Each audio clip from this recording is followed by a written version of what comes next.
Good afternoon जी everyone. तो आज का हमारा टॉपिक है क्लास 12th के लिए पैरामीट्रिक फंक्शन, यानी कि derivative of the parametric function. दोस्तों पिछले वीडियोस में हमने कुछ दो या तीन टाइप हम कर चुके हैं डेरिवेटिव के लिए, कि भाई लॉगरिथमिक डेरिवेटिव और इम्प्लिसिट डेरिवेटिव।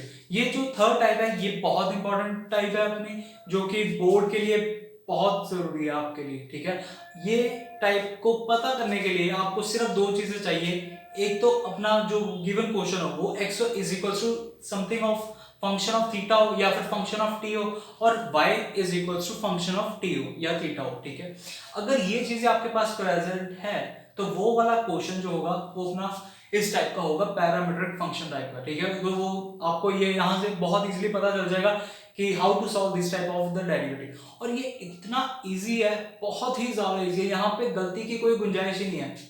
समझ गए? तो मैं स्टार्ट करता हूँ आपके लिए ये टॉपिक। डायरेक्ट हम क्वेश्चंस करते हैं, या फिर थोड़ा सा मैं पहले इंट्रोडक्शन दे देता हूँ इसका क्या गिवन होता है आपको। ठीक है, आपको एक x is equal to f of theta given होगा, और एक आपको y is equal to f of theta given होगा। सॉरी, f की जगह यहाँ पे मैं g ले लूँ, क्योंकि दो अलग अलग भी हो सकते हैं, दोनों सेम भी हो सकते हैं, इसलिए f of theta is and g of theta, ये दो वेरिएबल्स मतलब दो फंक्शन हमने मान लिए। अब हमें फाइंड करने के लिए आता है फाइंड dy बाय dx। अब इस चीज का अगर डेरिवेटिव करना है, अब देख रहे हो यहाँ पे जो y है, y फंक्शन है थीटा का और x फंक्शन है थीटा का। जो डेरिवेटिव होगा इन दोनों का, अगर इन दोनों का डेरिवेटिव मैं पहले थीटा के साथ कर दूं, यानी कि मैं यहाँ पे dy बाय dx की जगह मैं पहले फाइंड कर दूं dy बाय डी थीटा और dx बाय डी थीटा। अगर मैं इन दो चीजों को मैं पहले फाइंड कर देता हूं, समझ रहे हो आप, dy by D theta find कर दूं और dx by D theta find कर दे पहले, तो इससे क्या होगा, हम dy upon d theta upon dx by D theta. तो इस तरीके से अगर रखेंगे, इसकी वैल्यू और इसकी वैल्यू एकदम सेम आएगी, यानी कि आप dy बाय डी थीटा पहले फाइंड करो, बाद में dx by D theta find करो, दोनों को डिवाइड कर दो या रेशियो में लिख दो, अपने पास जो आंसर आएगा वो अपना dy बाय dx का होगा। तो आपको ये समझ लग गया तो क्वेश्चन करते हैं एग्जांपल के साथ, इसको और डिटेल में समझाता हूं मैं। एग्जांपल है x is equals to 2t³। यहाँ पे थीटा वेरिएबल भी हो सकता है, t वेरिएबल भी हो सकता है, दोनों सेम बात है, मतलब एक डिफरेंट वेरिएबल प्रेजेंट होना चाहिए। एक x वेरिएबल है, एक y वेरिएबल है, और यहाँ पे कोई तीसरा वेरिएबल होना चाहिए, और दोनों का मतलब दोनों फंक्शंस का सेम वेरिएबल होना चाहिए। जैसे यहाँ पे ले लिया मैंने x is equals to 2t³ और y लिख लिया मैंने 3t। ठीक है, अब फाइंड है आपका फाइंड dy बाय dx। तो यहाँ पे घबराने की कोई जरूरत नहीं है कि भी देखा कि वेरिएबल अलग है, कैसे डिफरेंशिएशन करेंगे। इसका डिफरेंशिएशन विद रिस्पेक्ट टू उसी के जिस फंक्शन जिसमें फंक्शन है उसी के साथ हम डेरिवेटिव कर देंगे। जैसे कि dy अपॉन dt निकाल देंगे एक चीज, और एक dx बाय dt निकाल देंगे एक चीज। तो क्या आएगा, dy बाय dt अगर निकालूं dy बाय dt, इसका 3t का डेरिवेटिव क्या आएगा, 3 कांस्टेंट, और t का derivative with respect to t, जैसा कि x का डेरिवेटिव होता है विद रिस्पेक्ट टू x, उसी तरीके से t का variable with respect to t same आएगा, यानी कि यहां पे आ जाएगा 3, यानी कि 3t का डेरिवेटिव, इन शॉर्ट में बोलूं 3t का डेरिवेटिव वही है 3, जो मतलब 3x का डेरिवेटिव होता है। Next is dx by dt।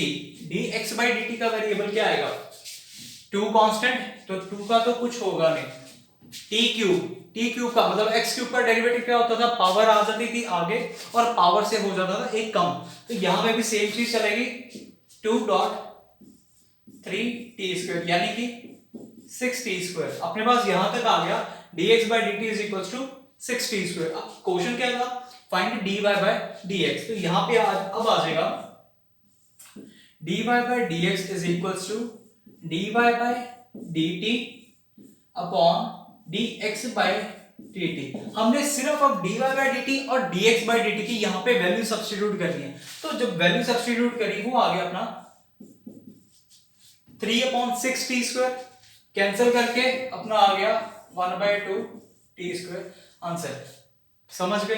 एक तरीका ये भी है कि एक अगर आप इसको मानो कि dt और dt ये कैंसिल हो गए तो बचा क्या अपने पास dy/dx ही बचा, तो इसलिए इस दोनों चीजों को हम इस तरीके से डिवाइड में लिखते हैं। अगर हमें dx/dy फाइंड करने के लिए बोल दे, तो अगर dx/dy फाइंड करने के लिए बोल दे तो हम ये वाली चीज जो डिनोमिनेटर में dx/dt इसको हम ऊपर शिफ्ट कर देंगे, यानी कि न्यूमिनेटर में शिफ्ट कर देंगे।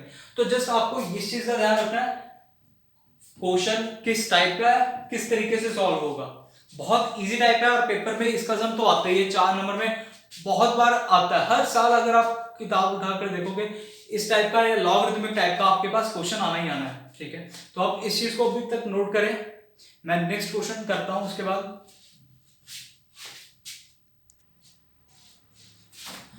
तो नेक्स्ट अब हम अपनी एग्जांपल स्टार्ट मतलब अपना एनसीईआरटी का क्वेश्चन उठाते हैं जो इंपॉर्टेंट है। वो क्या है, कहता है x is equals to a bracket cos t plus 1/2 log tan square t/2 और y is equals to a sin t।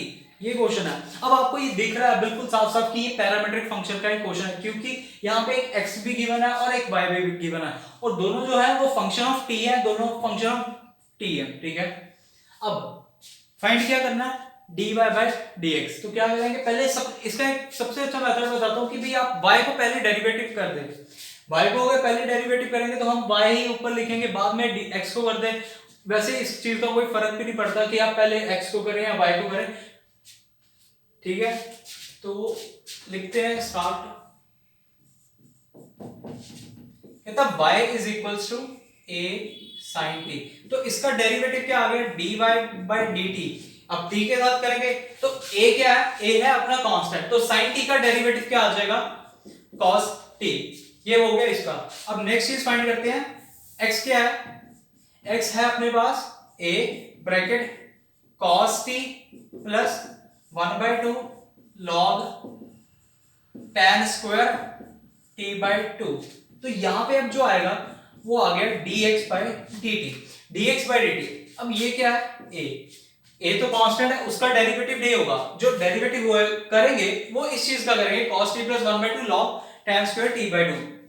तो cos t का डेरिवेटिव, सबसे पहले cos t का डेरिवेटिव क्या आ गया अपने पास, minus of sin t plus 1/2। अब log tan स्क्वायर t/2 का डेरिवेटिव करना है, log ऑफ, अगर मैं ये मान log ऑफ समथिंग x, ठीक है, log ऑफ x। तो क्या आएगा, x सारा का सारा अपना डिनोमिनेटर में, तो यहां पे आ गया 1/tan स्क्वायर t/2। अब नेक्स्ट चीज हम एंगल का भी करते थे x का, तो यहां पे इनटू आएगा d/dt of tan square t/2। यहां पे इस चीज का भी डेरिवेटिव होगा, तो ये आ गया अपना a of minus sin t plus 1/2 upon tan square t/2। अब derivative of tan square t/2, यहां पे पहले पावर आगे आएगी, पहले पावर आगे आएगी, तो यहां पे आ गया into 2 power as it is रही, मतलब पावर एक कम हो गई, 2 tan t/2। अब जो डेरिवेटिव होगा वो इनटू में एक और डेरिवेटिव आ जाएगा, वो आ गया tan t/2।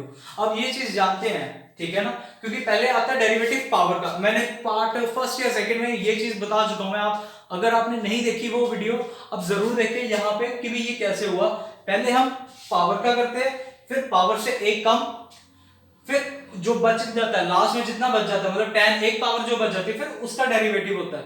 तो यहाँ पे ये चीज किया। अगर आपने वो वीडियो नहीं देखी, वो पार्ट 1 पार्ट आपको 2 या 3 में मिल जाएगी, ठीक है, तो वो जरूर देख ले एक बार। नेक्स्ट स्टेप आ जाएगा अपने पास a minus sine t plus 1/2। अब यहां पे ना tan, एक tan की पावर और एक tan/2 कट रहा है, और यहां पे 2 भी कट रहा है, मैं यहां से भी उठा देता हूं। तो बचा गया अपने पास यहां पे tan t/2। अब डेरिवेटिव ऑफ tan t/2 यानी कि इनटू सीकेंट स्क्वायर t/2। एक और चीज इनटू d/dt ऑफ t/2। अब एंगल का भी तो डेरिवेटिव होगा, tan का किया tan का किया, हो गया। अब t/2 का भी तो डेरिवेटिव करना है अपने को, तो यहां पे ये इक्वेशन अपनी अभी तक की बनी। नेक्स्ट स्टेप में इसको कंटिन्यू करते हैं, ठीक है। तो यहां पे आ गया a, यहां पे थोड़ा और लिख देता हूं, dx/dt is equals to a minus sine t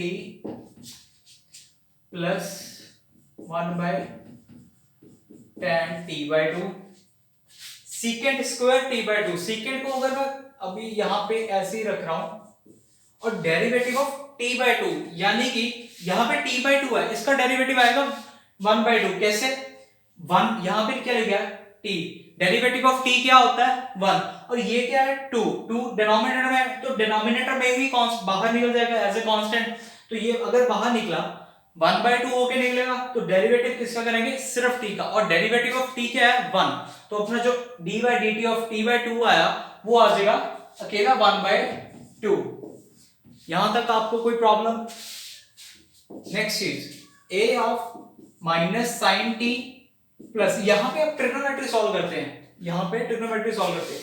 जैसे कि यहां पे आ गया 1/tan t/2 होता है अपना cos t/2 upon sin t/2, ये जो 2 था वो आ गया मल्टीप्लाई में, और सीकेंट स्क्वायर t/2 का मतलब है 1/cos स्क्वायर t/2। यहां पे cos के साथ एक cos वाली पावर कट गई, तो ये अपने पास बच गया a of minus sine t plus 1/2 sine t/2 into cos t/2, ये बचा अपने पास। अब यहाँ पे ये फंक्शन, ये इस चीज का इसके जैसे नहीं है, sin 2 थीटा इज इक्वल्स टू 2 sin थीटा इंटू cos थीटा, ये sin 2 थीटा का फॉर्मूला लग रहा है, यहाँ पे सिर्फ एंगल हाफ है, तो ये क्या आ जाएगा अब a of minus sine t plus 1 sine t आ जाएगा, क्योंकि sin 2 थीटा का जो मतलब फॉर्मूला होता है वो होता है 2 sin थीटा और cos थीटा, यहाँ पे 2 भी गिवन है, sin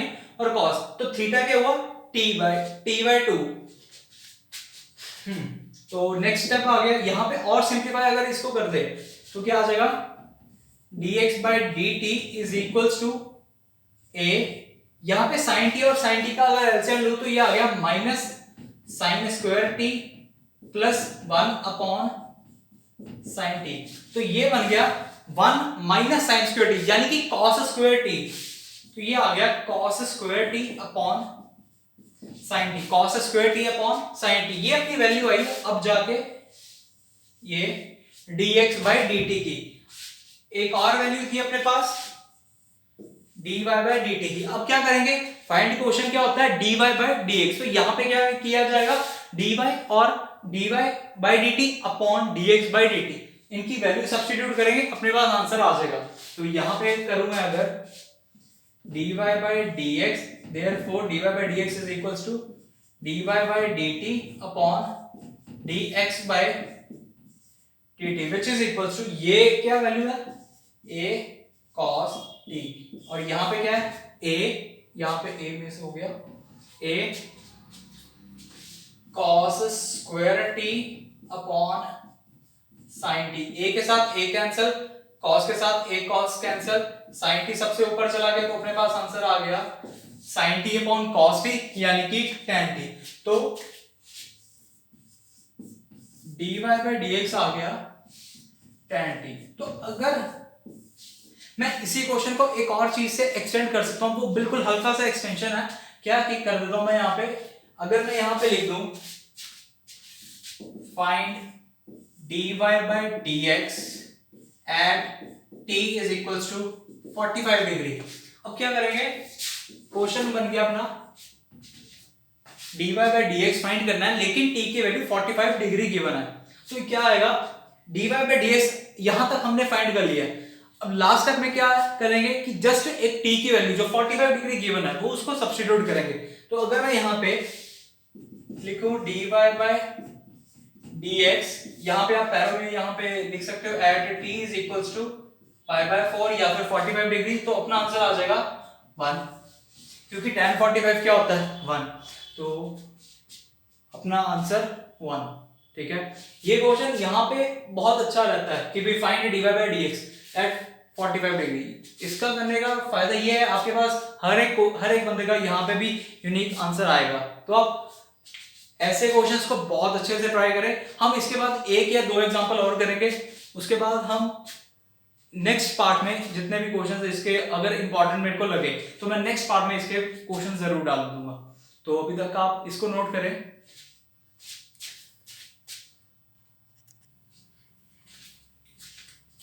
तो नेक्स्ट क्वेश्चन करते हैं। ये भी दोनों क्वेश्चन एनसीईआरटी के हैं, अपने अच्छे क्वेश्चन हैं, इजी है, होंगे आपसे। अगर आपको कोई भी प्रॉब्लम आए मैं लास्ट में वीडियो के आपको व्हाट्सएप नंबर दे दूंगा, आप वहां पे मेरे से प्रॉब्लम पूछ सकते हैं, या फिर आप नीचे डिस्क्रिप्शन में जो गिवन टेलीग्राम ग्रुप है उसे भी आप ज्वाइन कर सकते हैं आप।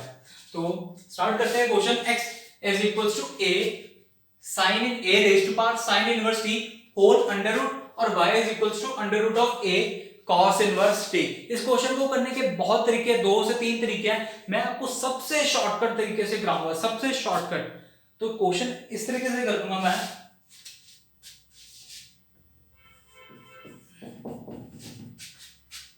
x into Y. अगर मैं ये चीज फाइंड कर दूं तो यहां पे आ जाएगा अपना under root of a sine inverse t into under root of a cos inverse t। ये क्लियर? इतना क्लियर हुआ? क्या किया, दो फंक्शन से जो गिवन थे उनको मैंने जस्ट एक मल्टीप्लाई किया। मैं ये वाला क्वेश्चन ना सबसे छोटे वे से कर रहा हूं, ठीक है। आप जितने बड़े मर्जी क्वेश्चन के साथ करें, जैसे करें आप, आंसर बिल्कुल सही आता है आपका। तो क्या करेंगे, मैं सिर्फ इस चीज को सॉल्व करूंगा आगे। x इंटू वाई, यहां पे आपको पता है बेसिस अगर सेम हो तो पावर क्या हो जाती है, ऐड। तो यहां पे पावर होगी ऐड, यानी कि sine inverse t plus cos inverse t आ गया। आपने आईटीएफ चैप्टर यानी कि इनवर्स ट्रिग्नोमेट्रिक चैप्टर में ये चीज पढ़ी है कि sine inverse t plus cos inverse t is equals to pi by 2। ये मैंने अभी तक इसके ऊपर इनवर्स ट्रिग्नोमेट्रिक के ऊपर कोई भी वीडियो नहीं डाली है। बाद में जैसे जैसे ये डेरिवेटिव चैप्टर कंप्लीट होगा मैं उसके हिसाब से सभी वीडियोस ये डालनी स्टार्ट कर दूंगा, ठीक है। तो यहां पे क्या आया, sine inverse t plus cos inverse t is equals to pi by 2। Inverse trigonometric का ये वाला अपना एक फॉर्मूला है, ठीक है। इसकी यहां पे अगर मैं सब्स्टिट्यूट कर दूं, ये आ गया अपने पास X Y is equals to under root of a raise to power pi by 2, क्योंकि sine inverse t plus cos inverse t power में है, इसकी वैल्यू पाई बाय 2 है, तो पावर में ही आएगा पाई बाय 2। नेक्स्ट स्टेप अब करते हैं differentiate both the side with respect to x। अब यहां पे फायदा यही है कि भी विद रिस्पेक्ट टू हम x से डायरेक्ट कर सकते हैं, यहां पे विद रिस्पेक्ट टू t करने की जरूरत ही नहीं है अपने को। तो ये आ गया x as it is derivative of y, यानी कि dy by dx plus y as it is derivative of x is equals to 0। क्यों 0? क्योंकि a raise to power pi by 2 ये सारा का सारा कांस्टेंट प्रेजेंट है अपने पास, तो इसकी वैल्यू आ गई 0, क्योंकि डेरिवेटिव कांस्टेंट का 0 है, तो ये कांस्टेंट खत्म, बात खत्म, ज्यादा नहीं। तो ये आ गया x dy by dx plus y is equals to 0। Find क्या था, यहां पे मैं लिख देता हूं, हर क्वेश्चन में ना फाइंड dy by dx या अभी तक। इसके नेक्स्ट वीडियोस में जब करेंगे तब आएगा सेकंड ऑर्डर डेरिवेटिव। ये आ गया अपना x dy by dx plus y is equals to 0। यहां से अगर मैं dy by dx एक तरफ रखूं तो अपनी वैल्यू क्या आ गई, minus y upon x। Hence ये रहा अपना answer, dy by dx is equals to minus y upon x। ये रहा अपना आंसर। सबसे शॉर्टकट तरीका है, सिर्फ क्या करना है, मल्टीप्लाई किया, आईटीएफ की प्रॉपर्टी लगाई, कांस्टेंट बन गया एक साइड, डिफरेंशिएशन की, dy by dx is equals to minus y upon x। तो नेक्स्ट हम करते हैं, ये भी पैरामीट्रिक फंक्शन का ही है क्योंकि x और y एक अनदर वेरिएबल में गिवन है। यहां पे डिफरेंशिएशन जो होगी वो विद रिस्पेक्ट टू थीटा करेंगे। तो पहले y की डिफरेंशिएशन करते हैं, dy by d थीटा, यानी कि a कांस्टेंट 1 की derivative 0 minus as it is cos theta का डेरिवेटिव माइनस sin थीटा। तो ये आ गया a sin theta. Minus into minus plus हो गया, समझ गए। तो a sin थीटा इसका डेरिवेटिव आ गया। अब जो डेरिवेटिव फाइंड करना है वो है dx बाय डी थीटा का। a कांस्टेंट पड़ा रहने दिया। थीटा का derivative with respect to theta, theta का derivative with respect to theta, जैसे कि x का derivative with respect to x क्या आता है 1, वैसे ही इसका क्या आएगा 1 माइनस साइन थीटा का डेरिवेटिव यानी कि साइन x का डेरिवेटिव, तो क्या आ गया cos theta, dx by D theta आ गया, dy बाय डी थीटा आ गया। क्वेश्चन क्या है find dy by dx, dy by dx क्या आ गया dy by D theta upon dx by D theta, यानी कि dy बाय डी थीटा की वैल्यू क्या है a sin theta upon a into 1 minus cos theta. a के साथ a कैंसिल, a के साथ a कैंसिल, तो यहां पे आ गया sin theta upon 1 minus cos theta answer. बस इतना सा क्वेश्चन है।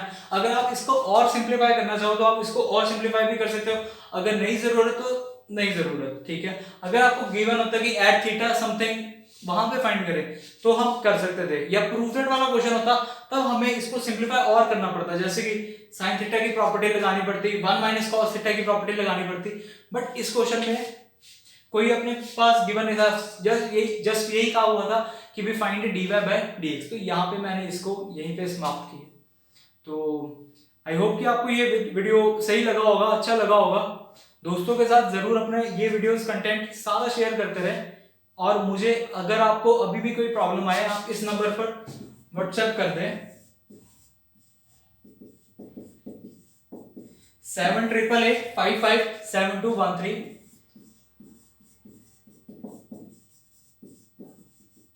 संचित मेहरा MSc मैथ्स। और अगर आप मेरा टेलीग्राम ग्रुप ज्वाइन करना चाहते हैं तो आप नीचे डिस्क्रिप्शन में जो टेलीग्राम ग्रुप है आप उस पर भी टैप करके कर सकते हैं। तो थैंक यू।